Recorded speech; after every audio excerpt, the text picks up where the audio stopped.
All right, another exciting Monday. It's the lead up to the real Well, fun. The real it feels fun. like a bluesy Monday. It's kind of dreary here, and it should be exciting because week zero of college football is this Saturday. But for some reason, it feels like the weather has changed and the summer's over. I don't know why. Yeah, and I just came back from vacation, so It's hitting you. It's got to be hitting you. oh yeah, We'll get back in the groove of things, and there'll be another heat wave and all that stuff too. But for some reason, maybe it's just this weather. It's like, wow, this feels like a Monday. They haven't felt like a Monday for a very long time. So, mm, um, yeah, and high school it's a football started. reality that the summer is ending. I do. Obviously, thank goodness.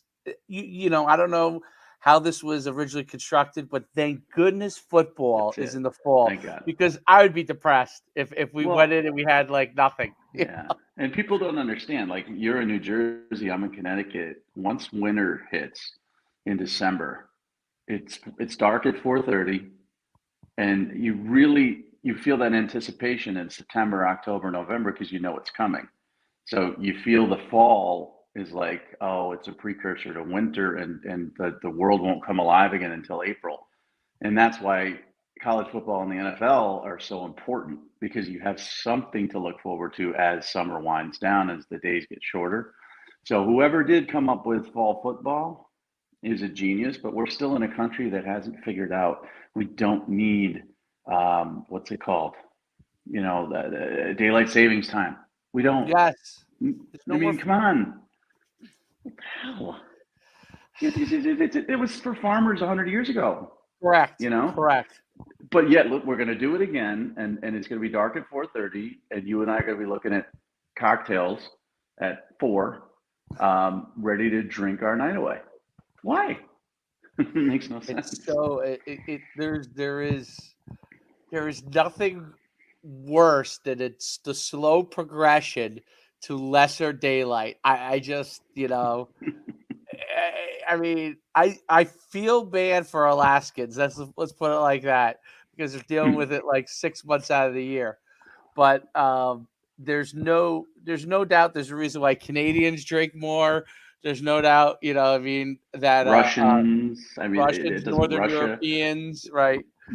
don't they Y- have like less daylight than us and stuff like, and in Florida, I mean, even when it's daylight savings time, 4:30 there is different than 4:30 up here. So, we got to like batten down the hatches. We got to focus on football. It's another winter. I mean, I've been around for a long time. I've been in the Northeast my entire life, so I'm ready for it. But man, yeah, you're right. I mean, I was just golfing the other day, and we were finishing our ninth hole at 7:57, and it was dark. And I'm like, wow, just like 2 weeks ago, it was 8:30. It was still light out. So we're heading towards that. But on a positive note, we've got college football, and we're going to talk about Scott Frost, the game against Northwestern. We're going to talk about the Big Ten TV deal and the preseason polls and all that stuff. And this time we are going to. Last time we were supposed to, and we just got off track about 3 stars and 2 stars, and people throwing DVDs at my head and stuff like that. But we'll start with the promo. myfootballcamps.com/D1.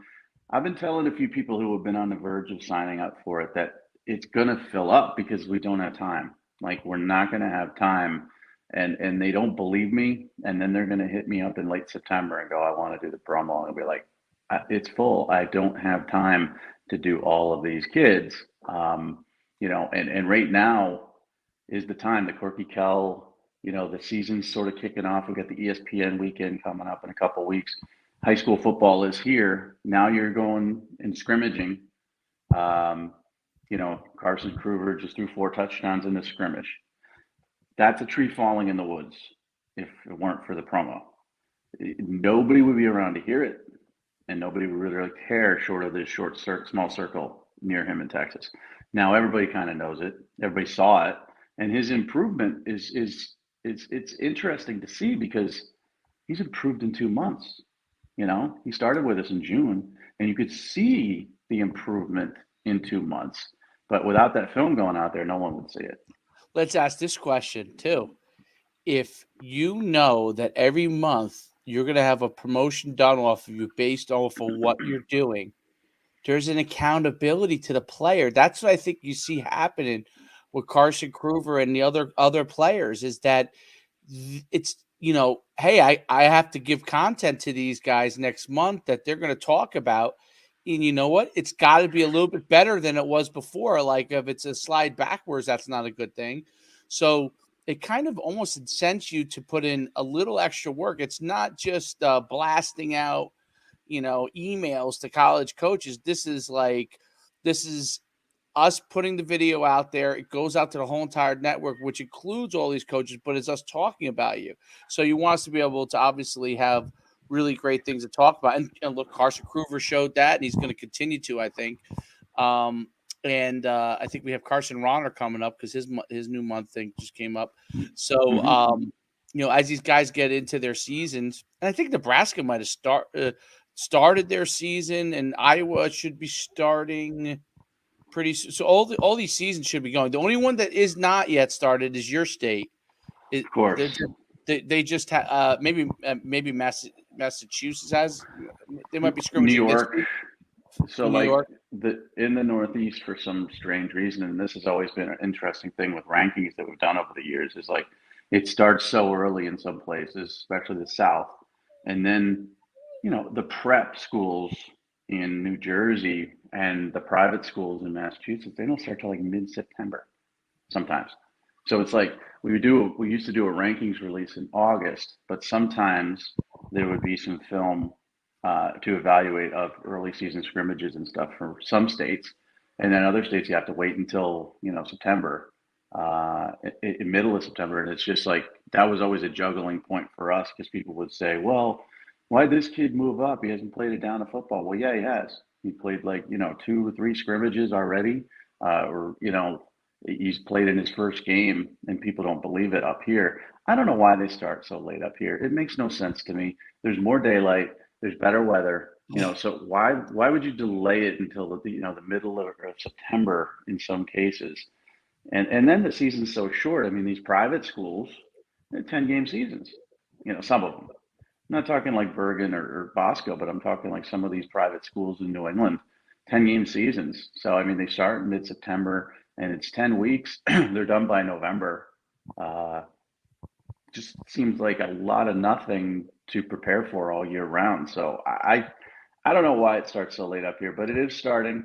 You know, and yeah, to your point, Nebraska and Rauner, they'll get an earlier start than some of the other kids, but there is an accountability. There absolutely is, because you know what? I'm going to say what I see. I'm not going to say anything about a regression for a kid. I mean, that's just not what we do. But I'm also going to be able to really tell for myself. When coaches hit me up and say, "Is this kid really improving?" I got my reputation to stick with. I'm not going to lie, and I'm certainly not going to go out there and say this kid's made so many improvements if he hasn't. So it becomes evident, honestly. Makes You'd sense. have to read between the lines and see it, but it becomes evident to me if I'm promoting somebody who hasn't taken that next step. And I don't say that about Kruger because he hasn't. The whip is just better. His release is tighter and quicker. And I don't know if that's something he's worked on, but the ball comes out quicker than it did 2 months ago. And these kids are all working with quarterback coaches. They're all working with their high school coaches, and they're all looking to develop that. And it's a shame because some of them will develop that late. He's in his senior year. I mean, I'm putting out today my top 25 quarterback rankings for 2023, and it's fun. And I'm not doing what the websites do is they do 7 or 8 different rankings releases, and I may do that someday, but right now I'm not looking to, use that as a subscription seller. My site's free. So I waited and I went through the film over and over and over again. And I'm just coming out. Every top 25 quarterback is committed, everyone, in the country.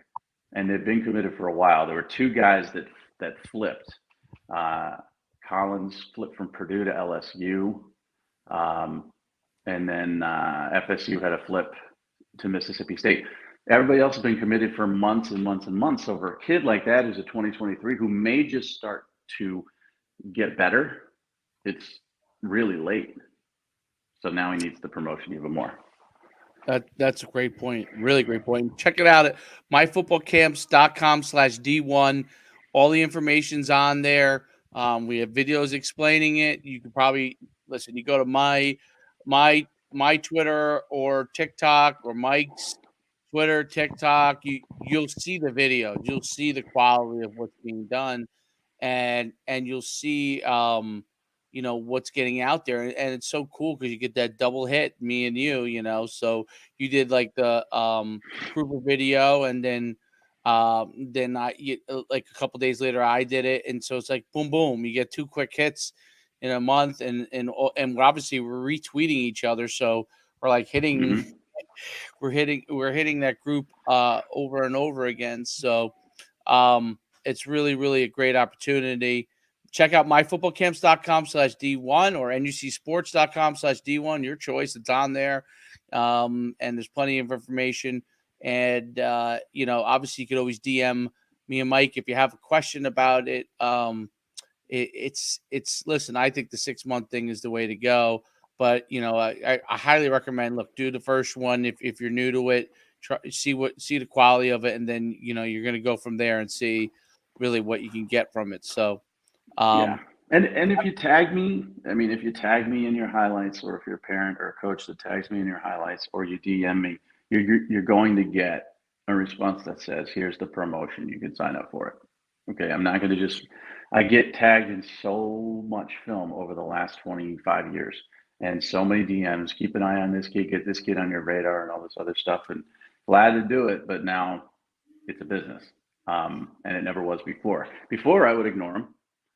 Now I'll mention, to you that we have this promotion available. And the funny part about it is, if somebody does sign up for the promotion, we had one particular player in California who signed up for the one-time promotion, and he tagged me in his first highlight, scrimmage highlight of the year. I retweeted it because he's a client, but I also DM'd him. I said, "Do you want to do the 6 month? Because I think it can really help you based on what I just saw on your phone." But I love the people that just sort of DM or tag, or like, "Hey, watch this." That's not what we do. I've never done that. I've never ever been mhm. in the 0-star, 2-star needing attention business ever.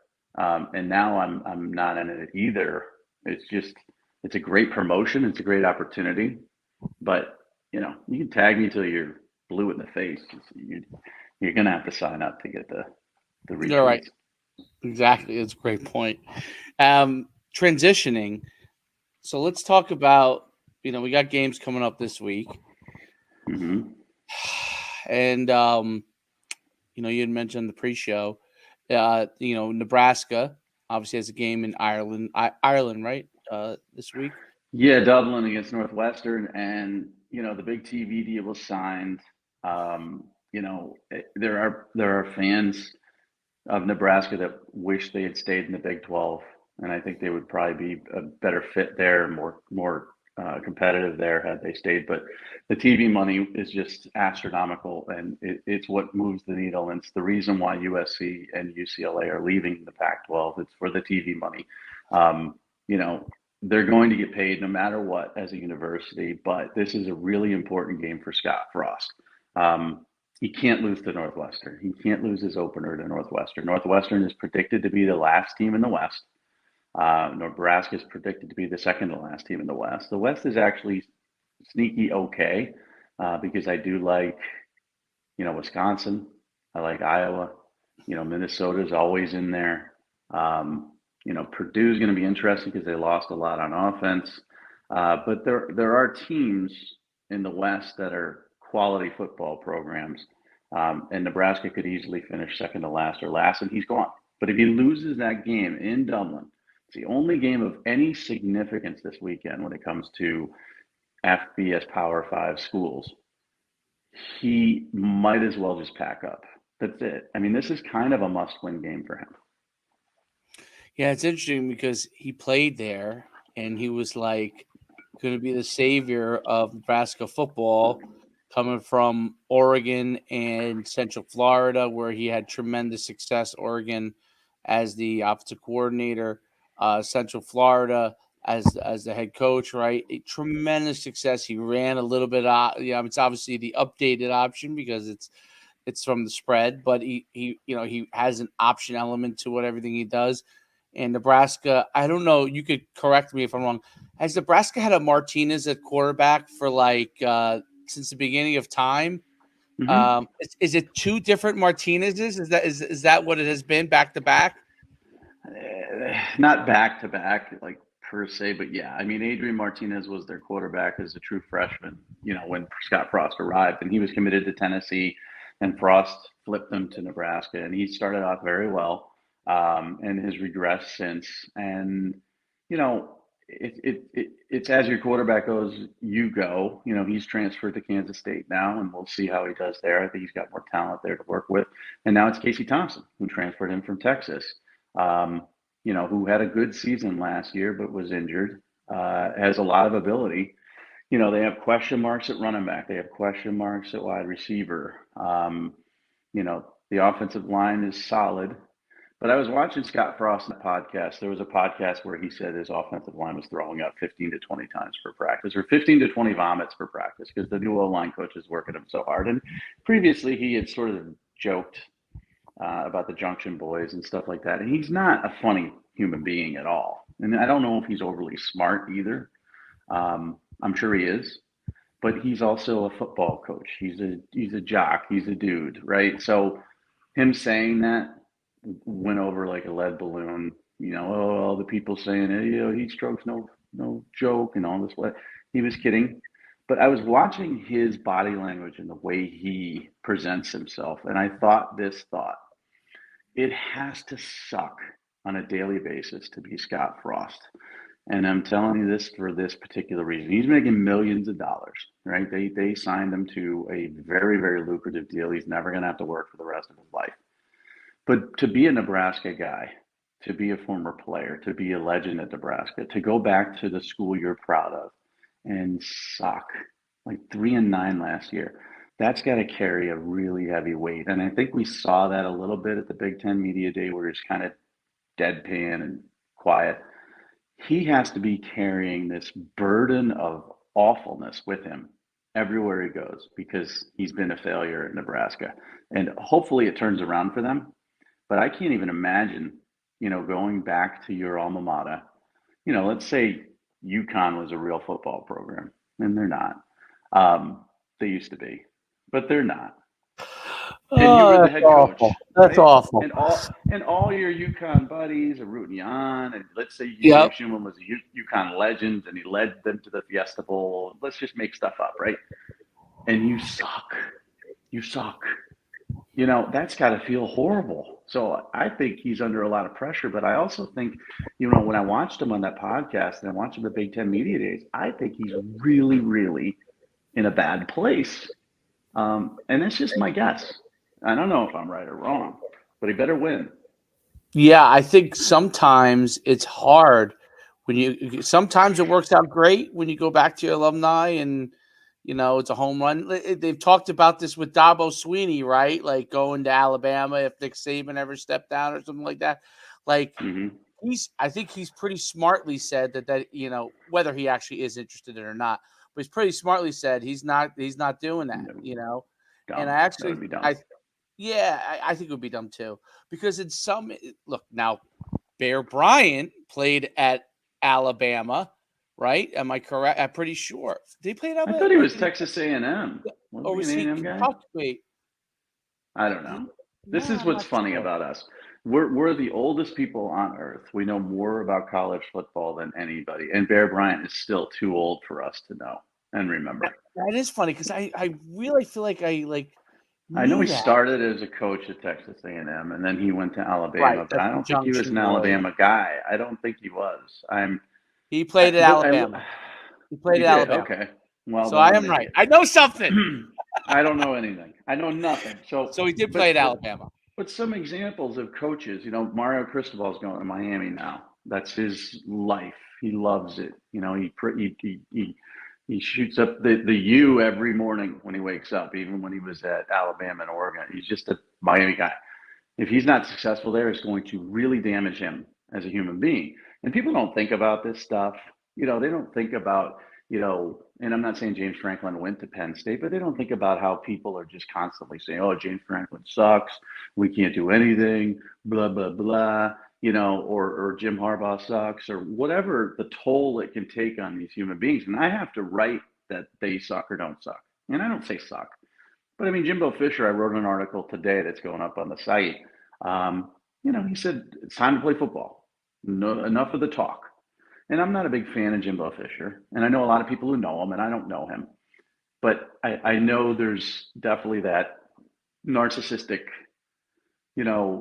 egotistical sort of coach that you would expect, like he won a national championship and now he's at Texas A&M and he's making $10 million a year. And he comes off as a narcissistic guy, and I believe he is.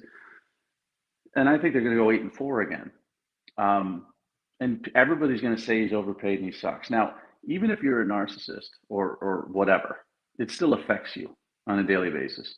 You kind of have to stay off social media. So for Scott Frost to continually hear over and over again how horrible he's been, and 3-9 is a regression from when he started at the place he loves, it's got to hurt him as a human being. And we don't even think about that stuff. Like, we don't think about, I woke up today and it was Monday and it was kind of dreary out, and I started thinking about winter because it was kind of hazy and gray and it's not 90 degrees, and that affected my mood.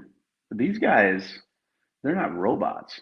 So Scott Frost needs to win that football game, but the Scott Frost that I see at Big Ten Media Day and in that podcast is a Scott Frost that's carrying a huge burden of failure. I think that comment needs to be shook.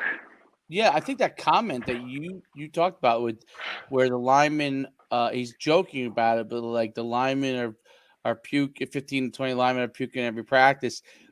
It makes me think that he is going to push as hard as he can this year to try to get over the hump, and whatever he has to do it. And if he can't do it and he gets fired, it is. But he's not going to leave a stone unturned, because he probably is wearing that huge burden that if he for some reason didn't do everything he could and they ran him out of town, he will regret it at another. But if he did everything he could, he's probably going to wear that burden of not being successful in Nebraska. But at least he'll walk away like, hey, like, I just pushed him as hard as I could. I wasn't able to recruit the way I needed to. I didn't maybe get the support I needed, whatever it is, whatever the excuses are. But if he didn't, I think if he didn't push the way that he probably, and that's what I think he's communicating when he's saying that. He's saying, I'm pushing and we're doing everything we can. That's kind of his way of, how coaches are, right? Like, coaches will try to use psychology to drive signals to their fan base and to their players. And basically that's like that's a quick way of saying, yeah, you guys may not agree with it, but I'm doing everything I can to try and make it happen. And I think if he does fail, it's going to affect the rest of his life. And people are going to say, well, he's probably got $50 million in the bank. And listen, I would love to have $50 million in the bank. I don't. That would soften the blow of failure. But that's still, there's still guys out there that regret fumbling in their high school football championship game and will never live it down. So imagine going back to your alma mater and being wooed. Florida wanted him. A bunch of other programs wanted him when he was coming out of UCF. Going back there and just being honestly, if he has a horrible year, he's going to go down as one of the worst coaches in Nebraska history. And that's going to really affect everything that is thought about him, as a Nebraska alum. It's not as a player, you can't take that away from him. But I don't know. I just saw that and I was like, and he's always this way. He's always deadpan and he's always quiet. But this is a dude who has a 100-pound weight on his shoulders. So if that reflects to your team and they come out in Dublin against Northwestern flat and they don't win this football game, you might as well get rid of him right after that. You might as well fire him on the flight back because he's Ooh. not going to recover from that. They're not going to recover from that. They're just not. I'm sorry. That is one of the games on this schedule. If you look at, let's say there's 6 games that they could win, that's one of them. So if they lose that, then you're talking 5-7. You're talking 5-7. You're talking fired anyways. So this is a must win. This isn't like Ohio State in Dublin where you know you're going to get thrashed by 40. This is Northwestern. And Pat Fitzgerald's pretty ticked off. He was upset that he was picked last in the West. He's got a lot to They always prove. pick him last, right? But every other year, his team sort of comes Is up, good. He does a and good they've job. won the He's a West. great They've coach. won, yeah, they've won the West twice. I just put out my Big Ten coaching rankings, and I had him number 2. And people were like, "You're an idiot. You're a moron. You're so stupid." I'm like, that is a hard job. I could have made him number 1. That That is a is very hard job. really with academics and the recruiting territory and not having a lot of tradition there. It's a really, really hard job, and he does a great job. And I wouldn't sleep on Northwestern. I mean, I know a lot of people that are putting their mortgage on the under for wins Nebraska. I think it's 6. And putting a lot of money on Northwestern to win that football game in Dublin. So that's, the rest of the slate I looked at, I couldn't find anything to be really interested about. But Pat, I'm going to be Pat watching that. Fitzgerald is the polar opposite of Yes. Scott Frost. He went back to his Yep. alumni. I mean, he's not winning a national championship at Northwestern, but wildly successful relative to the history of Northwestern. He did coach under. He passed away. The guy actually did a great job before him. He was an excellent coach. I can't think of his name now. He passed away. That's who he was underneath, and then Yeah. that's when he got the job. Well, that's who we played. That's who we played for. Yeah, they haven't Right. had a lot of coaches. I mean, they've had like 3 successful coaches over the last 25 years or whatever. Um, and it's a very difficult job, and they know the expectations there are different. I mean, they're not Nebraska expectations. Nebraska expectations should honestly be Northwestern expectations. You win 8 games, 9 games, or you win the West every couple of years. Great. But Nebraska fans not only want the West, they want the Big Ten and they want the national championship. They want all that stuff they used to have, which they're not going to get. Uh, they're never going to win it. They're never going to win a national championship again. And it's really hard for people to get their arms around that. What do you think? It was Randy Walker, by the way, who was the coach. And before him, man, Gary Barnett did a good job. That's who I was thinking of because remember, they came out of nowhere. That's who I think he played for, Gary Barnett. I want to Yes, say. so that was the team. The running back, his name began with an A, Autry, I think. They had a really, really good football team, and it was so long ago that a lot of people don't remember that. But I remember how dangerous they were, and they sucked before that. They sucked really. And this is the other thing about coaches nowadays. You're never going to see a building job like Bobby Bowden or Frank Beamer, or even Gary Barnett. You're never going to see somebody allowed to grow a program like that because every 3 years someone's fired. You can't have bad years. Right. So, Scott Frost could be, I don't know, he could be Frank Beamer. It could take him 6 years. He's not going to get that. I mean, who knows if Scott Frost stays after this season and the continuity is there, they could do great things, but he's not going to. They won't let him. It's too much of a win now, immediate gratification world we live in.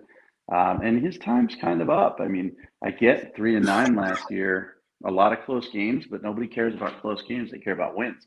They hung with Ohio State. They hung with Oklahoma. Who cares? You didn't What win. do you think That's Tom what people care Osborne was about. able to?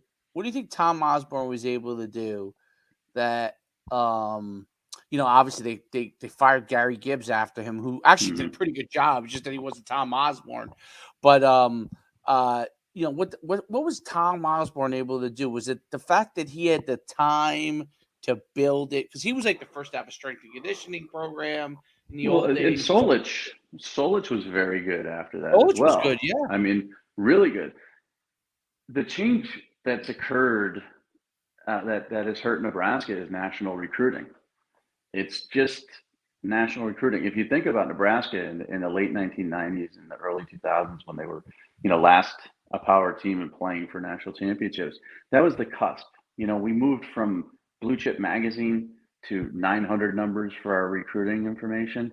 And then in the late 90s, you know, online started to become a deal.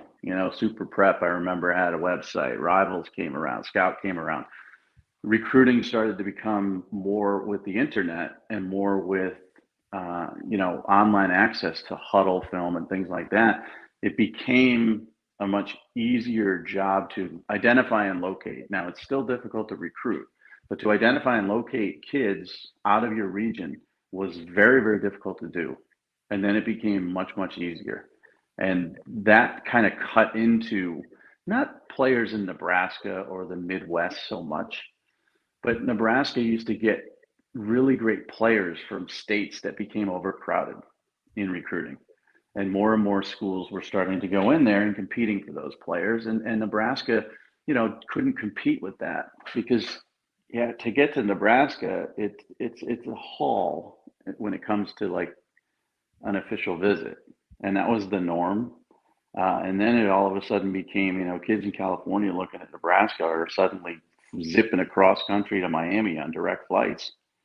And now they've got a whole new opportunity to see a different school that didn't recruit their area at all.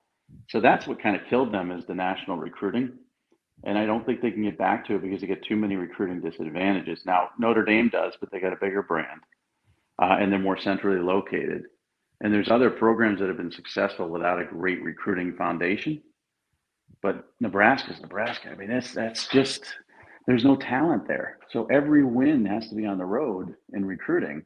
And back then it was easier because it was less populated. And any player that they do have in their state is looking to go elsewhere, like this Malachi Coleman, who's like a star in Nebraska, right? Yeah. Well, I think he's gonna stay. I You think think he's gonna. He's so good. he So is? good. He's so good, Freak. 6'5", so big. 210. Yeah, Oh, it's so freaky. And but you're right. I mean, so let's just say, at least he's 25 years peaking. He's ago, peaking, right? He's peaking outside. would he have Peak, no had way, offers from every program in the Southeast Conference and the ACC 25 years ago? No, no way. but there's also some guys that they used to recruit, from California and from Texas and from some other areas that didn't have big offers. And Lawrence now they've Phillips all and got Tommy them. Frazier. Lawrence Phillips and Tommy Frazier, would they be going to Nebraska today? With Tommy No, Frazier, I can't remember where in no, Florida, Miami maybe, I don't know, but they wouldn't. someone there's no way someone would have grabbed him for their system. There's no like I feel like Tommy Frazier's a guy that probably had a handful of offers just because it was regionalized. They probably were within his region, and he probably thought, I wouldn't mind going away from my region. And probably one of the only schools that offered him that were outside of his region was probably Nebraska. And then obviously you have a big time coach like Tom Osborne and perfect storm. You wouldn't get him. Now he would have an offer from everywhere, right?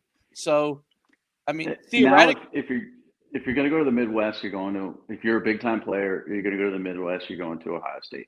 If you're a middle of the road player, and a middle of the road to me, again, we talk about 3 stars. They're essentially disparaged because there's more 3 stars in the country than there are fours and fives. There's more 3 stars in the NFL than there are fours and fives. But people consider those middle of the road players.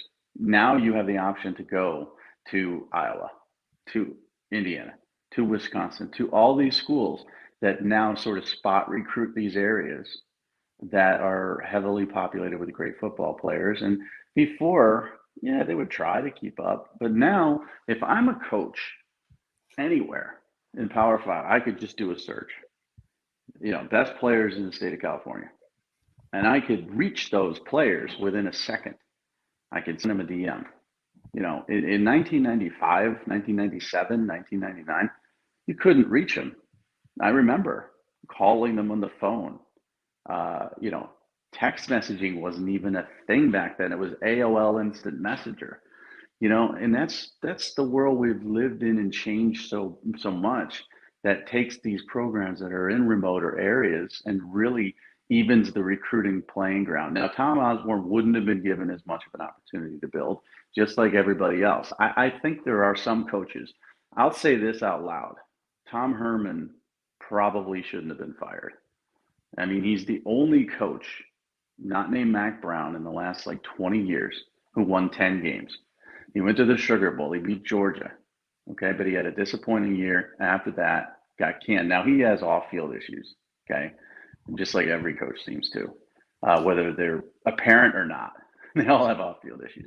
You know, but then they move into Sark. Sark's 5-7. You know, and there was the talk this week. Sark just named Quinn Ewers as his starter. The Saw that. boosters made him do it.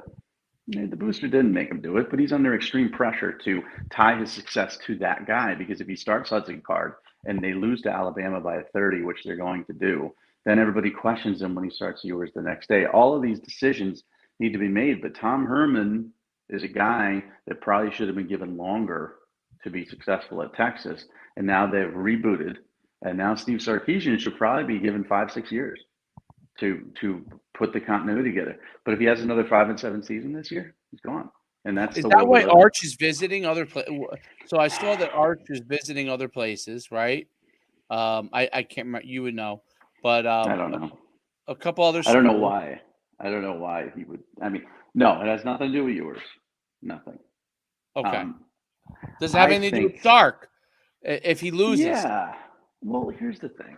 hedge Okay, your bet, and type of thing. absolutely, and that's what you have to do. I mean, if you committed to Alabama, you don't have to hedge your bets. And Nick Saban's going to be there for as long as he wants to be there. Kirby Smart at Georgia, same thing. You know, and it came down to these schools, but he chose Texas, and guess who might not be there? You just don't know. Now, I think Sark is a good coach. Is this too big a stage for him? Probably. Did he get this job because of the rehab job he did at Alabama? Yeah. Um, we'll see how successful he can be, but you have to hedge your bets. You have to have a backup option. If they lose to Alabama by 40, and then they lose to Oklahoma by 40, and I'm not saying either of those things are going to happen because they shouldn't lose by that much. And then they stubbed their toe against an also ran, and they got 3 losses mid-season. The talk's going to start, and it's going to hurt recruiting, and it's going to hurt everything. So, yeah, I get why.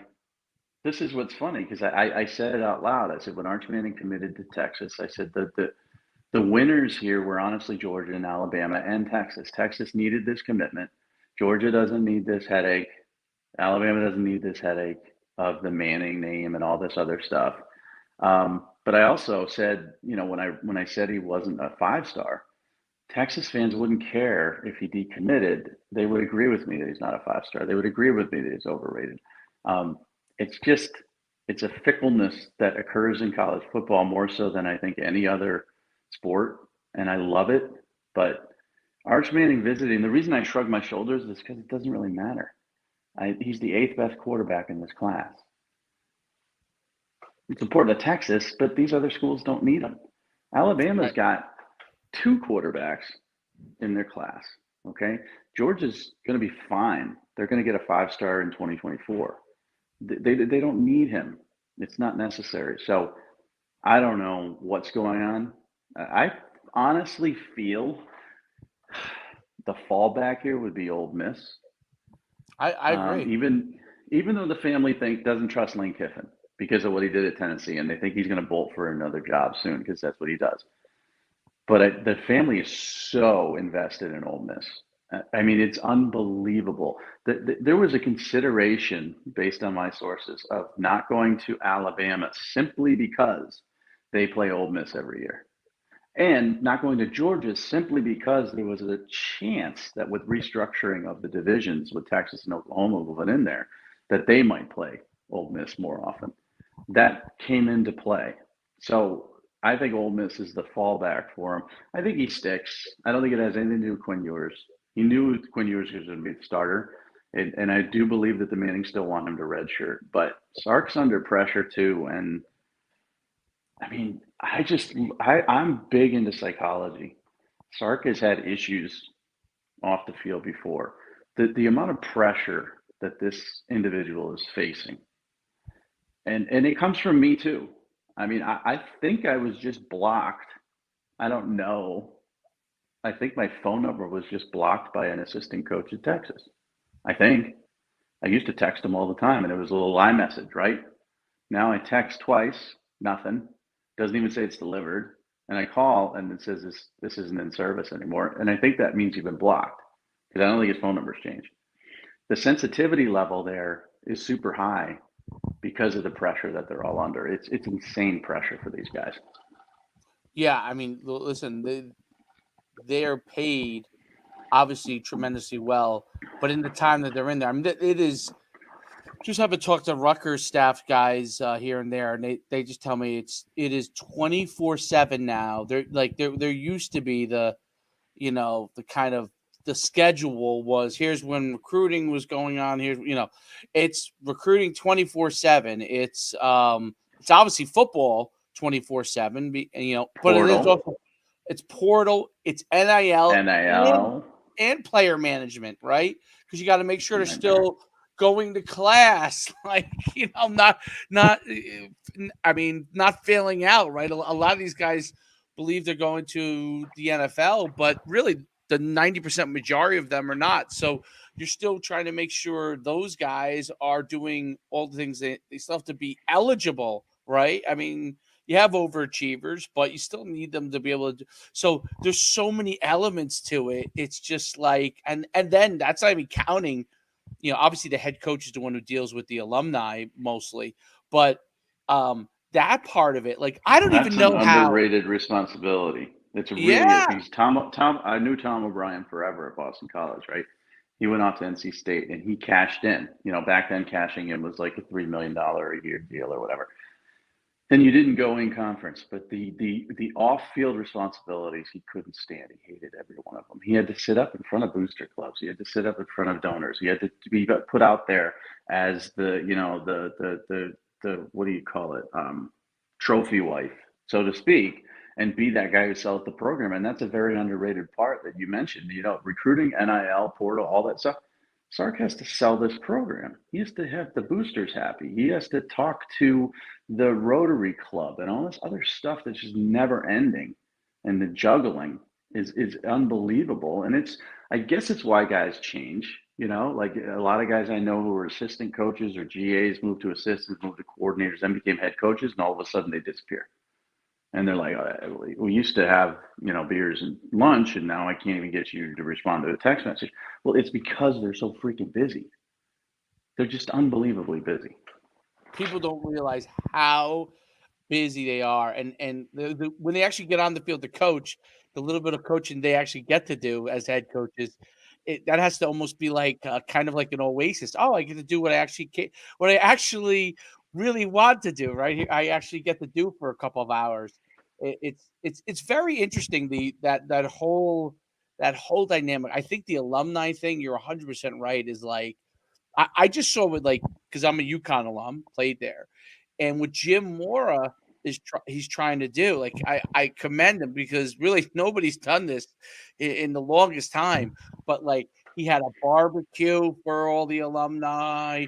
He had this thing for all the alumni to go to. Like, and he has to come, even if he's there for 20 minutes. He still has to physically go there, go to that Mm-hmm. thing, get shuttled to the next thing, and that that whole part of it is so. My question is this: how does a program like Nebraska and like Iowa, obviously they've had a head coach for Ferenc for a long time. He's done a great job. They're always on the cusp. They close. They just never quite have gotten to the championship, but they're always on the border. He does a great job in a place that I guess it has a ton of tradition, but could be hard. I think it could be hard on Iowa. So, but how does Nebraska get back, or how does a place like that? I'm trying to think of another place. Like I'll use Minnesota as a great example. That guy's a fantastic coach. Okay. I mean, what he did at Western Michigan, like to me, is even way more. Central Florida, you have players, right? So you're in a lesser conference. If you can get the second guys to stay with you, you're gonna win. Western Michigan is, I mean, I've been there. I've been there. Like, I don't know how you recruit there. Now they've built facilities now, okay, because of what they've done. But when he was there, he didn't have anything, Right. and it's incredible. So now Minnesota goes there. People Hmm. assume he's going to become like Iowa, right, or Wisconsin, and he's done really well. He's done really. We know Yes. he's a fantastic coach. We know he's a fantastic recruiter. They have unbelievable facilities. I've seen their facilities, and he's on the borderline. But the question is, can he get there? Like he may not get there. As great as he is, he may not get there. How do those places get there? I mean, it's hard. So Iowa has been very smart in keeping their consistency. You know, the fans get a little bit antsy and they don't like that, you know, Ferentz has his son as the offensive coordinator and the offense sucks and all. They get upset about that. But they've many of them have accepted that this is a, you know, Saturday religion during the fall and we're going to win 9 or 10 games every year. And every other year we might have a push towards winning the division. You know, and it's not an exception. They haven't accepted that, but they're still not Nebraska fans because Nebraska, once you've tasted the champagne, that's all you want. You know, it's they're looking for that high again. You know, so that's the trouble here is that Iowa fans can complain about Ferentz all they want, but he's been there forever, and they know what they're getting and they know what they're going to be. Nebraska fans want what they used to be. So they get very impatient. So a Frank Solich should have never been fired, but he wasn't Tom Osborne. You know, then Callahan was a bad hire. You get rid of him. Then you got Bo Pelini, and he's an ass, sure, you know, a real jerk. But he was winning. But He that's was winning, yeah. but he's embarrassing the program. He's too, Right. you know, what this, that, and the other. Get rid of him, and then you bring in Riley, you know, and Riley is awful. Good guy, awful. And now Frost, awful. And they just want to keep. So let's say they get a coach. Let's say for some reason Bill O'Brien takes the Nebraska job, or let's say that Lane Kiffin takes the Nebraska job or something, and they win 10 games. It's not good enough. At Iowa, it is. At Nebraska, no. We want 11. We want 12. We want national championships. So it's just different. I think honestly, those expectations get in the way of success sometimes because they are so high and the bar is set so high that you can't lower it ever. And so I think it's an easier job at Wisconsin. You know, Barry Alvarez was great. You know, and they've had a transition from Bielema to Kristen. They've been good, and fans are okay with that. But Nebraska, they're not okay with anything. 100%. That's it. I almost feel like, and you correct me if I'm wrong, a lot of the Texas schools, not just Texas, obviously Texas has an expectation, right? But the other Texas schools seem to have some level of that expectation too, like A&M, even Baylor, even though they've been really good and they've been, but they have this level of like expectation. The TCU, right? They and Gary Patterson didn't they end up running kind of Gary Patterson out at the end, even though he Eventually. he built it. Hmm. Yeah. Yeah. But they've He's never, none of those schools have ever tasted the champagne. And That's Texas true. has. That's a So good the point. expectations at Texas are like, we want Vince Young and we want national championship. It's almost like a drug. You know, it's almost like, you know, some of these programs are like, yeah, we smoke weed every once in a while, you know, but we're not hooked on it.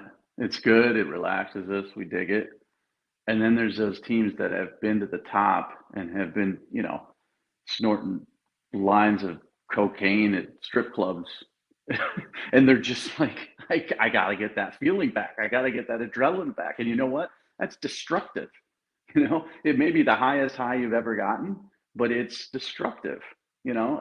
So tasting that champagne really can be a difficult thing.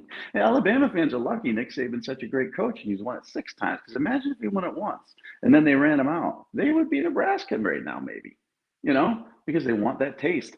It's my Well, LSU analogies will are run you out. always, LSU's going to run you out, right? If you yeah, they've yeah, had three different guys that have won championships in the last right. 20 years. And All have been Saban left, right. but Saban left. Les Miles was booted, and Ed Orgeron off-field issues. But within a year of winning 2019 and having arguably the best team in college football history, he was like on the hot seat in 2020 and COVID year, which shouldn't count towards anything. And they weren't a good football team, and he lost everything. Jamar Chase sat out. They lost Joe Burrow. They lost everything, and he was on the hot seat. It's crazy. But that's life when you're making the big bucks, But I think these fan bases that have, Miami's another example. Once you get that taste, you want it back. And is that your kid? Because I'm making my comparisons to snorting coke at strip clubs is probably not appropriate. He just came to give me a kiss before he goes to. He goes. And this will make you laugh. He's going to. What is it called? It's some sort of like young physicians class. So it's like teaching them the basics of medicine and stuff like that for kids. That's He's only awesome. 7. How old is he? He's 7. He's 7. He's Yeah. like, Dad, what is bumps of cocaine at a strip club mean? 7-year-old. My analogies have long been known to be inappropriate. I've just kept them off the air while I was gainfully employed at a company that wouldn't like them. Now I'm off the rails. I mean, that's funny. So I could use the champagne. Let's go Yeah, back to that. Taste it, and then you want it again, and that changes the entire trajectory of wants and needs of a new coach. Whereas those that accept, hey, this is kind of cool. We're always in it. The Kirk Ferentz is cool. That's just a different. And I think it's easier to maintain and be successful if you have that sort of continuity. Yeah, I think there's only a few coaches who I believe can come into one of these places and have a chance. So I actually think like Minnesota hired the right guy to get that chance. But like if you hired Lane Kiffin, the good and the bad of it, he would give you that chance. I mean, you would have to, if you were in Nebraska, you'd literally have to empty. You'd have to empty the coffers, like in order to even attract him. Because he definitely doesn't want to live in the Nebraska. Especially since he's in the 4A now. You know what I mean? Yeah. No, I mean, if he's going anywhere, it's going to be there's going to be some sort of ocean, some sort of shore. He's not going to landlock himself anywhere, and it's going to be an exciting place for him because now he can sort of pick and choose. Bill O'Brien's the more likely candidate, but I don't think Nebraska fans would be happy with that hire, first of all. Right. And I don't think they would give him a chance. I don't think he would be given the time to build the program. Penn State did because they were in such disarray, and he sort of saved that program. But then he bolted on them and went to the Texans, and they were very distraught about that. James Franklin comes in. Oh my God, we love him better than Bill O'Brien. He can recruit at least. 2016, great year. They should have gone to the playoff. They got screwed. Now, James Franklin sucks. I don't know how he keeps getting contract extensions. We can't win anything. We suck. It's just that's how fans are. They're just never going to be appeased in that way. And it's just the way it is. Alabama fans complain to me all the time about not having kids ranked high enough. I mean, come on, you're Alabama. He's a 5-star, but I know he's like 13th in the country. I'm sorry. I'm sorry. And that's just the I guess, what do you call those? I call them pretty people problems, but they're first world problems. Right. You try to be a Rutgers fan and look at recruiting, and then tell me you go back to being an Alabama fan and you bitch about anything. You will never bitch again, ever, if you spend 1 year following Kansas recruiting or Rutgers recruiting. Well, I always thought like on both those things. Kansas, the biggest mistake Kansas ever made was they got rid of. Oh, he was the greatest, and Mangino, the and big that fat was man. that was because I to this day I believe that was because of what he looked like. Like I'm Mm, not quick to throw things around, but like as soon as he had an average year, yeah. being a heavier Well, man, he you dis know. he disputed too with Okay, with he wasn't like Pelini. He was a hard headed guy for sure. But I remember right around that time, it was like the two fat guys were both, they weren't dismissed at the same time. But what he did in bringing Kansas to the Orange Bowl, and what Ralph Friedgen did in bringing Maryland, I believe it was the Orange Bowl as well. Amazing jobs. And fat guys, I amazing. love fat guys, right? Both gone. I mean, Ralph Friedgen was the ACC Coach of the Year He was and got fired. amazing. He got I have fired. a funny Mark Ralph Mangino Friedgen brought story. Kansas to the Orange Bowl, and he was fired. So, what's your Friedgen story? I have a funny Ralph Friedgen story. So I don't remember what high school I was at the time, but it was somewhere I was a head coach, and I had a few prospects on my team. I think they went FCS. One of them might have went to West Point or something. And so Ralph was at Rutgers. He was was he under flood? I can't remember if it was if Yeah, flood this had was brought him in. recently then, just a Yeah. few So years ago. yeah, like about I think recently Yeah, might be like 7 6 7 years ago, but seems or sooner, maybe but maybe it's 5, maybe it's 5 years ago. It all kind yeah. of bled together. But he comes around, and EJ Barthel was at Rutgers at the time, so it has to be a little bit a while ago. So EJ brings over Ralph. Ralph comes over on his cart.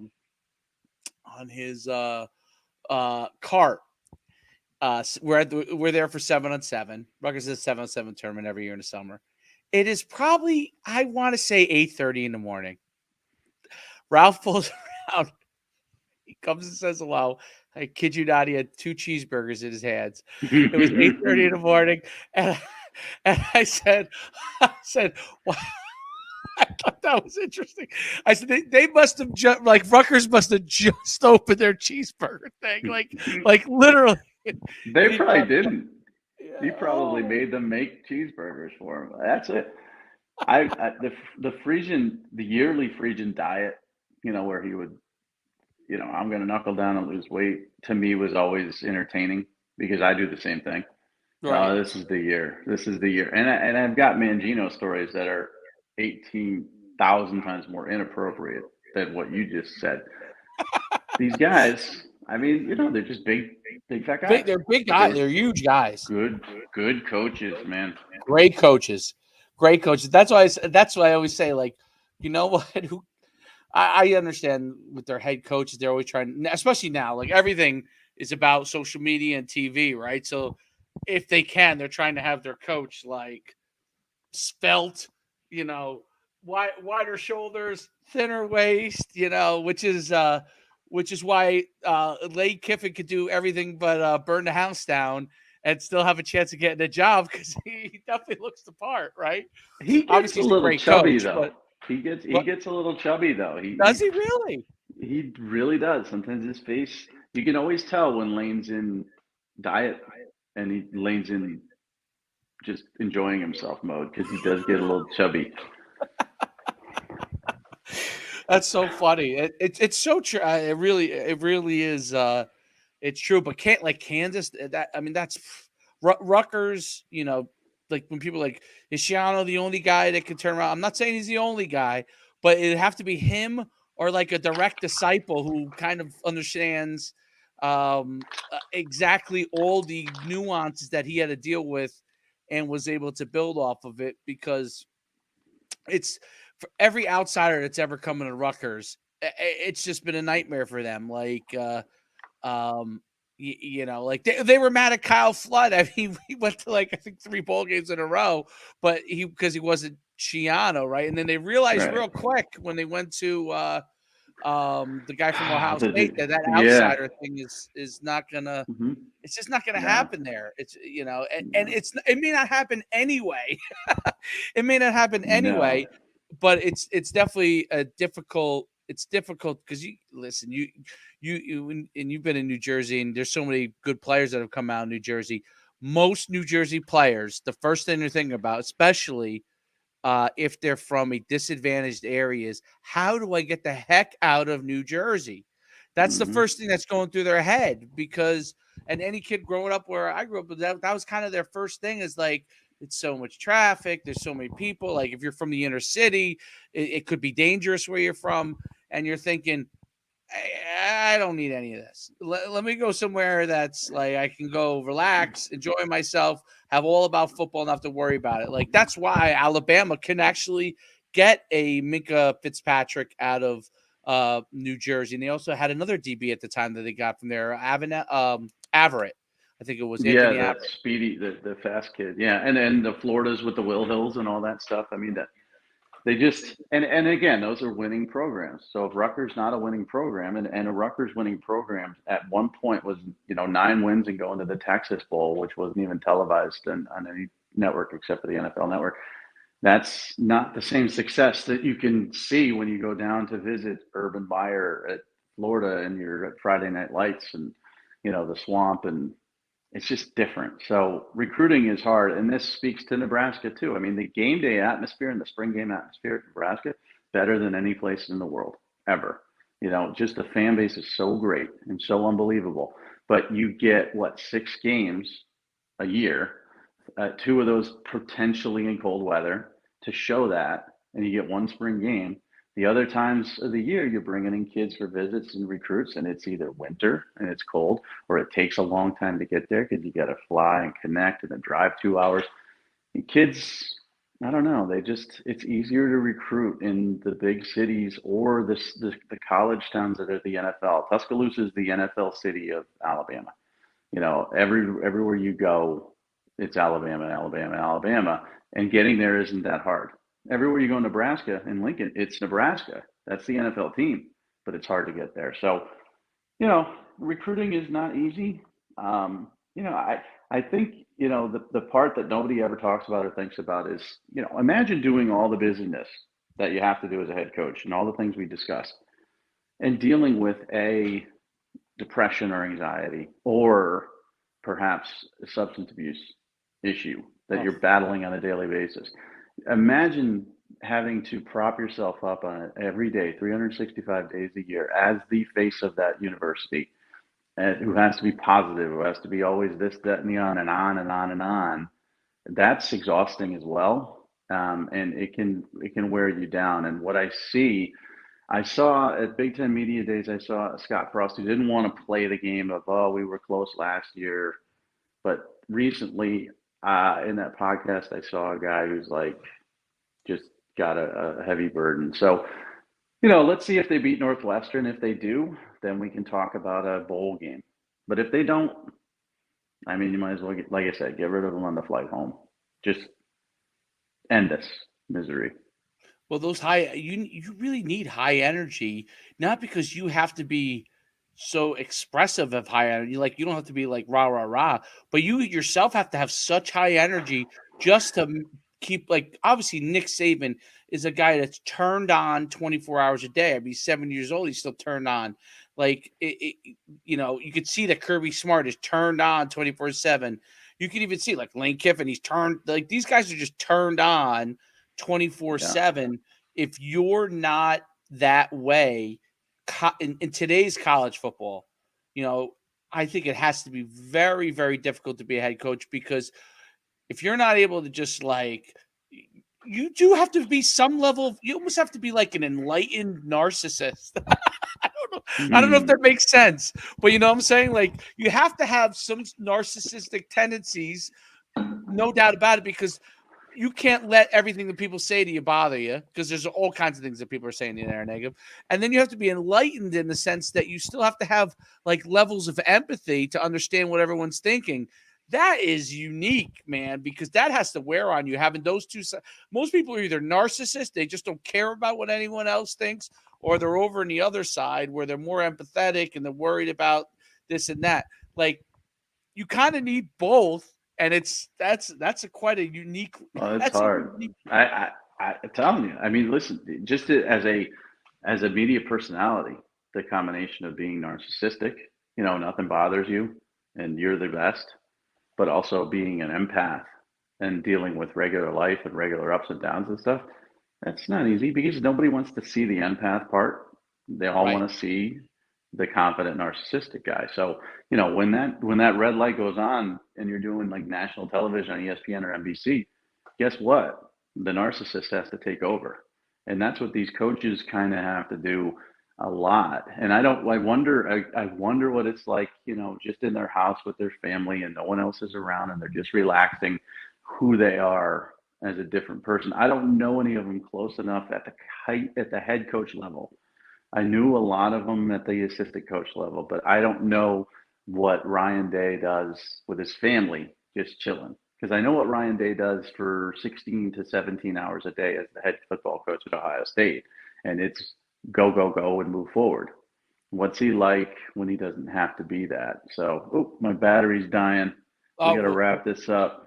let's wrap up. Great conversation. That's really, really interesting points, especially like Ryan Day. I remember him as an assistant coming all the way up and how he was. I'm He curious was how he is Chip now. Kelly's quarterback at UNH. Yeah. Yeah. When both of them were nothing. And now Yep. look at them. Head football coaches in the Power Five. To me, it's just amazing because It I don't is. know. I followed the ride from GA to assistant to a coordinator to head coach. It's just if you ever told me 25 years ago Ryan Day would be the head coach at Ohio State, I'd be like, what? It's just cool. So, It is. so let's wrap it up with myfootballcamps.com/D1. If you're looking for the promotion, if you're looking for as a young player too, to get a head start, because I'm telling you, 2026 class, you're going to be coming to us when you're heading into your senior year as a 2026. If you haven't promoted yourself at all, and you're like, what do I do now?